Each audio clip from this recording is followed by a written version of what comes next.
Hello friends, good afternoon. Radhe Radhe. আশা করছি তোমরা সকলে অনেকটা ভালো আছো। আমিও কিন্তু খুব ভালো আছি। তিথি ব্লগস এইচডিবি চ্যানেলে তোমাদের ওয়েলকাম জানিয়ে নতুন ব্লগ ভিডিওটা স্টার্ট করে দিলাম। যারা যারা মৌসুমীর বিয়ের আগের ব্লগটা দেখেছো তোমরা অবশ্যই বুঝে গেছো আজকে হচ্ছে মৌসুমীর বিয়ের পার্ট 2 ব্লগটা, মানে আজকে মৌসুমীর বাসি বিয়ে। তো এখানে আমরা সবাই মৌসুমীর জন্য ওয়েট করছিলাম। মৌসুমী হচ্ছে তখন রেডি হচ্ছিল, আর এদিকে আমি একটু একটু করে ভিডিওগুলো করছিলাম।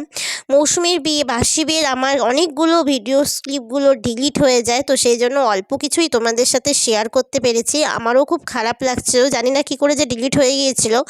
আর এই দেখো কি সুন্দর গোপু বসে আছে। গোপুকে তো আমি ছোট ছেলে রূপে দেখি, আর হচ্ছে গোপুকে আমি ইয়াশ বলে ডাকি। এখানে মা দিদি ভাই সবাই কথা বলছিল। একটু পরেই মৌসুমী চলে আসবে। মৌসুমী রেডি হওয়াও হয়ে গেছে। মৌসুমী আজকে তো বাসি বিয়ে তো সেই জন্য সবাই বলছিল বেশি টাইম লাগে না। আর এই যে এখানে মৌরানিও চলে এসেছে। মৌরানির ভীষণ মুখ ভার, তবুও কি করা যাবে, নিয়ম অনুযায়ী তো যেতেই হয়, আর কিছু করার নেই। এই জায়গাটাই ভালো লাগে না। আর এখানে হচ্ছে যজ্ঞও শুরু হয়ে গেছে। তো চলো তোমরাও ভিডিওটা দেখতে থাকো স্কিপ না করে।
মৌসুমীদের বিয়ে কমপ্লিট করানোর পর ওরা ঘরে চলে গিয়েছিল, আর আমরা এখানে সবাই বসেছিলাম চুপ করে। মানে এতক্ষণ নাচানাচি দেখতে দেখতে মনে হচ্ছিল যেন সবাই ক্লান্ত হয়ে গেছি আমরা।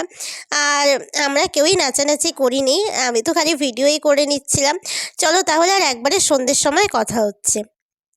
গুড ইভিনিং বন্ধুরা। এই সময়টা হচ্ছে সবথেকে কষ্টের মুহূর্ত। এটা মেয়েরাই বোঝে যে কতটা কষ্ট হয়, আর তার মা বাবারা বোঝে। আমি তো মাকে বলেই দিয়েছি, মানে ওর বাসি বিয়ে যেদিন হয়েছিল তারপরে আসার পরে তো বলেই দিয়েছি যে মা আমি আর কারোর বাসির বিয়েই দেখতে যাব না, বিশেষ করে মেয়ের বাড়ির তরফ থেকে। যে এতটা যে কষ্ট হয়। মৌ যখন চলে যাচ্ছিল শ্বশুর বাড়ি, ও তাকাচ্ছিল আমার দিকে, দিদি ভাইয়ের দিকে। স্বাভাবিক, এটা তো তাকাবেই। মানে ওর সাথে যে জাস্ট এই কথাটাকে বলবো যে মৌ তুই ভালো থাকিস, সেটাও যেন আর বলতে পারিনি আমি। মানে আমার দিদিভাইয়ের গেটটা পার করেছে, আমিও দিদি বাড়িতে ঢুকে গেছি। জানি না মানে কোথায় যে একটা কষ্ট হচ্ছিল সেটা হয়তো বোঝাতেই পারছিলাম না। চলো তাহলে আবার পরে কথা হচ্ছে। আর বন্ধুরা আজকের ব্লগ ভিডিওটা আর আমি বেশি বড় করছি না, তোমাদের সাথে আমার নেক্সট ব্লগ ভিডিওতে দেখা হচ্ছে। চলো তোমরা অনেকটা ভালো থেকো।